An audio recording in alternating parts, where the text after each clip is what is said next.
नमस्कार, भव्य भारत न्यूज में आप सभी दर्शकों का स्वागत है। आज फिर हमारे बीच स्वयंदर्शी परम अभ्यासी परम गुरु बाबा श्री रतन जी महाराज उपस्थित हैं। उनका स्टूडियो में पहले हम स्वागत करते हैं। बाबा जी, स्टूडियो में आपका स्वागत है। बाबा जी, ब्रह्मा जी ने जब सृष्टि की रचना की सोची तो उस समय धन्वंतरी से कहा कि हे धन्वंतरी, इस सृष्टि में मैं मनुष्य की रचना करने जा रहा हूं। जो भी पेड़ पौधे हैं, जो अनुपयोगी चीजें हैं, वनस्पतियां हैं, उसको आप उखाड़ के फेंको ताकि हम मानव को यहां पे ला सकें और उनका विस्तार कर सकें। इस बात को आप किस तरह से लेते हैं? कितनी बात में सच्चाई है इसमें? पांडे जी, इस बात में जो सबसे बड़ी सच्चाई है, अगर हम वेद शास्त्रों की बात को लेकर चलते हैं तो ऐसा ही रहा होगा वेद शास्त्रों के आधार पर कि ब्रह्मा जी ने धन्वंतरी को नहीं, महर्षि धन्वंतरी को बुलवाया था। जी, महर्षि धन्वंतरी को। तो महर्षि धन्वंतरी जी को कहा गया कि जो भी अनुपयोगी वस्तु ब्रह्मांड में वनस्पतियां जो पैदा हो रही हैं, उन सभी को उखाड़ कर फेंक दो। मुझे जो है सृष्टि की रचना करनी है, इसमें मानव को जन्म देना है। समझ आती है बात। तो उस समय में आप अपनी कैलकुलेशन जब करनी हो तब कर लेना। लगभग 11 वर्ष लग गए थे महर्षि धन्वंतरी जी को, और 11 वर्षों के बाद जाकर के ब्रह्मा जी से प्रार्थना की कि ब्रह्मदेव, मुझे पृथ्वी पर ऐसा कुछ भी नहीं दिखाई दिया जो मनुष्य के काम नहीं आएगा। वनस्पतियों में दुनिया भर की वनस्पतियां हैं जो आगे चलकर भविष्य में मनुष्य के काम आएंगी। औषधि के रूप में भी, खाने के रूप में भी, सब कामों में उन वनस्पतियों की आवश्यकता पड़ेगी। पहनने के रूप में भी, सब के रूप में, क्योंकि जितना भी कुछ होगा उन्हीं से होने वाला है। पांडे जी, आप जो कागज लिखते हैं ना, कोई वनस्पति की देन है। वृक्ष नहीं होते तो कागज उत्पन्न नहीं होती। सही बात है आपकी। इसलिए उन्होंने कहा कि भी ऐसा कुछ भी नहीं है जिसको मैं उखाड़ के फेंक दूं। और मेरा जहां तक मानना है, आखिर प्रकृति को बनाने में सबसे ज्यादा सहयोग किसका रहा? श्री राम जी की एक लाडली थी, बहुत लाडली। श्री राम जिसके कमर पर हाथ फेरते रहते थे अपने हाथ में बिठा करके, वो थी गिलहरी। जी जी। गिलहरी का एक विशेष गुण होता है कि वो जमीन में जाकर के अपने बीजों को गाड़ देती है। और खाती नहीं कि बाद में खा लूंगी। अच्छा।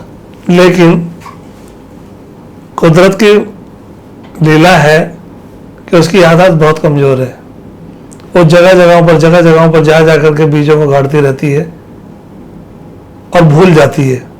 उस भूल की वजह से ये प्रकृति जो है उगती है, वनस्पतियां उगती हैं और हमारे सामने प्रकट होती हैं। इसीलिए गिलहरी के कमर पर आपने देखा होगा कि उंगलियों के 3 निशान हैं। हाँ, ये भी वर्णित है कि अगर श्री रामचंद्र जी उसको लिए और जिस तरह से उसके सहलाते थे उसको, तो उंगलियों के निशान बन गए। लेकिन सच्चाई वो नहीं है। सच्चाई ये है कि प्रकृति की रक्षा के लिए गिलहरी का बहुत बड़ा योगदान है। अगर वो नहीं होती तो ऐसी ऐसी जगहों पर, यहाँ पर वृक्ष उग जाते हैं, वो कभी नहीं उगते। यहाँ किसी ने बीज डाला नहीं, लेकिन अंकुरित हो रहा है। क्यों? क्योंकि जमीन में बीज पड़ा हुआ है। तो बीज डाला किसने था? गिलहरी ने। नहीं, अगर आप सृष्टि की रचना को ब्रह्मा जी को जिम्मेदार मानते हैं कि सृष्टि की रचना ब्रह्मा जी ने की है, तो मैं नहीं मानता हूँ। हर चीज को आप क्या मानते हैं? नहीं, मैं कुछ भी नहीं मानता हूँ। ये आप मान रहे हैं, आपके ग्रंथ मान रहे हैं। तो सृष्टि की रचना को आप कैसे मान रहे हैं? इसमें ये स्वयं में प्रकट होती है। सृष्टि को किसी ने भी पैदा नहीं किया, सृष्टि स्वयं प्रकट हुई थी। सृष्टि के बाद ब्रह्मा विष्णु महेश प्रकट हुए थे। कोई तो था ना जिसने ये बताया कि ये आदि अनादि देव है। जी। क्या इन तीनों ने खुद को बताया कि हम आदि अनादि देव हैं? कोई तो था इनसे भी पहले जिसने ये बताया कि ये तीन मूर्तियां पैदा हुई हैं, ये आदि अनादि देव हैं। वो कौन है? ये आपका तर्क है? नहीं, ये सच है। सच का आधार क्या है? सच का आधार ये है कि अगर इनसे पहले कुछ नहीं था तो इनको बताने वाला कौन है? जैसे उदाहरण के तौर पर ये गिलास है, क्या ये गिलास कभी बोल सकता है कि मैं गिलास हूं? नहीं। कोई चाहिए इसको बताने वाला कि ये गिलास है। तो इसका मतलब ये कि ब्रह्मा विष्णु महेश से भी पहले कोई था जिसने ये बताया कि ये ब्रह्मा विष्णु महेश हैं। और फिर स्वयं सारे वेद शास्त्रों का सार जो है पांडे जी एक शब्द में आ जाता है, गुरुर ब्रह्मा गुरुर विष्णु गुरुर देवो महेश्वरा गुरुर साक्षात पर ब्रह्म तस्मै श्री गुरुदेवो नमः। इसका हिंदी अनुवाद है क्या? गुरु ही ब्रह्मा है, गुरु ही विष्णु है, गुरु ही महेश है, परम साक्षात गुरुर ब्रह्मा गुरुर विष्णु गुरुर देवो महेश्वरा गुरुर साक्षात पर ब्रह्म, यानी कि परम ब्रह्म भी गुरु ही है। हाँ, उस गुरु को मैं नमस्कार करता हूं। तो इसका मतलब ये हुआ कि ये तीनों तो बहुत नीचे हैं। पर ब्रह्म परम गुरु। आप अपने को उनके ऊपर मानते हैं? नहीं, कोई भी हो सकता है, वो आप भी हो सकते हो। जिसने परम की यात्रा कर ली वो कोई भी हो सकता है। नहीं, सृष्टि की रचयिता ब्रह्मा जी को आप मानते हैं नहीं मानते हैं? आपके वेद शास्त्र मानते हैं, आप? मैं नहीं मानता। ब्रह्मा जी को आप मानते नहीं, विष्णु को मानते नहीं, तीन गुण है ना, महेश को मानते नहीं, तीन गुण लेकिन आप है। गिलहरी को मानते हैं कि गिलहरी प्रकृति की हाँ। रक्षा कर रही है। क्या है ना उसने जो काम, उसको बताऊंगा मैं, आप देख लीजिए। तो इन लोगों ने कोई काम नहीं किया। आपके ब्रह्मा विष्णु महेश जो है वो है कौन? तीन गुण है, तमोगुण रजोगुण सदोगुण। अब आप बताइए। हाँ, तो गुण है ना, गुण है, और गुण व्यक्ति से ही होता है। गुण है। गुण तो व्यक्ति होगा, जब व्यक्ति होगा तभी तो गुण होगा। नहीं, गुण तो वैसे भी होता है। नहीं, कैसे होता है? कौन इसको देखेगा? सूर्य है ना। हाँ, तो सूर्य एक देव है। ठीक है, सूर्य को देव मान रहे हैं आप लोग, सूर्य है बस।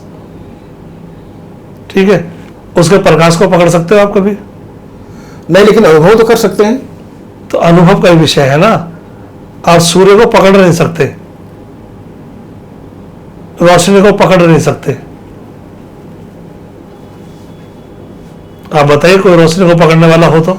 नहीं, ब्रह्मा विष्णु महेश को आधार मान के ही ये कहा गया है कि सृष्टि की रचना में उनका हाथ है, यानी कि सृष्टि की रचयिता वही है। इसके बाद जो ग्रंथों की रचना हुई है वो इन्हीं से हुई है, और आगे चीजें बढ़ती चली आई है जो आज तक है, जिसको हम जी रहे हैं।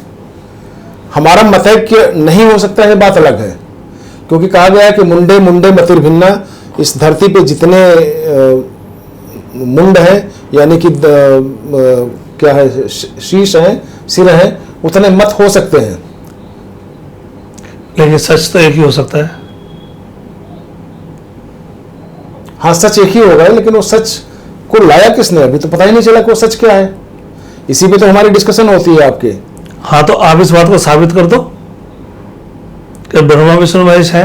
अरे मैं कैसे साबित कर सकता हूँ? परम ज्ञानी परम अभ्यासी आप हैं। तो मैं तो बोल रहा हूँ ना, हमसे उम्र में कई गुना बड़े हैं। मैंने तो इनको सिर्फ यही समझा है कि ये तीन देव आदि अनादि देव जिसको हम मान रहे हैं कि जिनका विनाश नहीं होगा, जो पैदा नहीं हुए, ठीक है, ये तीन गुण है, ये ना पैदा होंगे ना कभी मरेंगे, और हर व्यक्ति में विद्यमान है, और उसी चरित्र को हम जीते हैं। आप उसी को जी रहे हैं।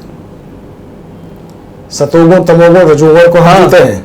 आप देख लीजिए कि आप इन तीनों गुणों से बाहर आ नहीं सकते कभी। तो सृष्टि का मूल कैरेक्टर तो ही हो गया ना फिर। हाँ, सृष्टि भी तो है ना। मान लो बहुत तेज गर्मी हो गई है, तमोगुण है। पृथ्वी बहुत हरी भरी दिखाई दे रही है, रजोगुण है। सतोगुण पैदावार जो होती है, रजोगुण है। अच्छा, रजस्वला से आप रजोगुण लेते हैं। हाँ। और तमोगुण? तमोगुण जो है, जैसे हमने बताया, शिव मान के, शिव को तमोगुण बताया है। तो शिव का कारण क्या है? नहीं, जब आप पृथ्वी से लेते हैं, पृथ्वी की पैदावार से लेते हैं। हाँ, तो मैं बता रहा हूँ, 3 गुण है ना। तमोगुण मैंने बताया था कि जब अग्नि बहुत होती है तमोगुण होता है। जो मनुष्य के स्वभाव में तामसी प्रवृत्ति जिसे हम कहते हैं, तामसिक प्रवृत्ति जो है वो तमोगुण है।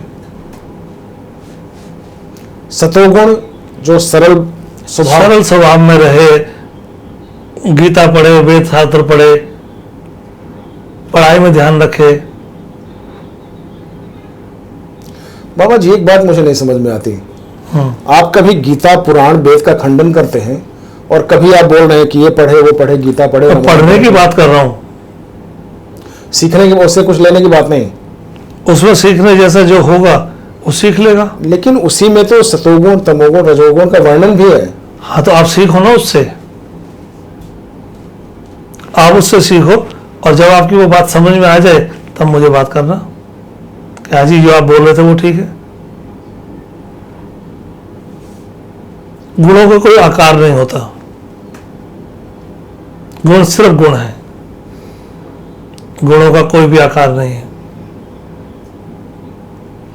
जैसा गुण होगा वैसा फल मिलता है, ये तो मानते हैं। जैसा गुण होता है वैसे फल मिलता है, ये भी आपका विचार है।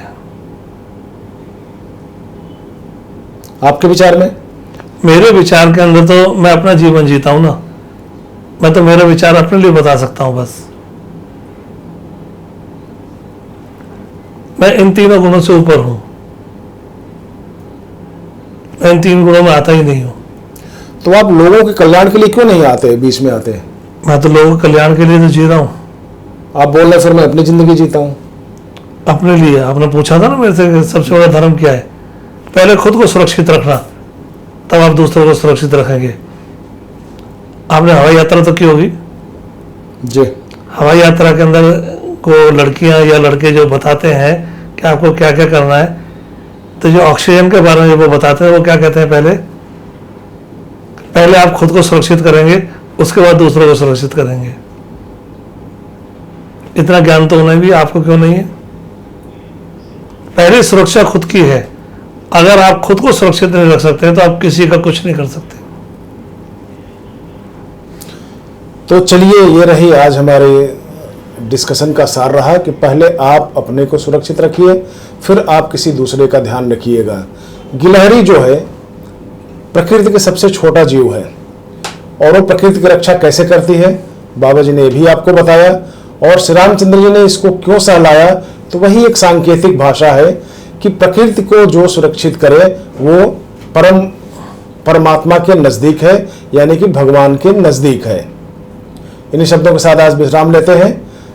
तब तक के लिए नमस्कार। बाबा जी आपको बहुत बहुत धन्यवाद।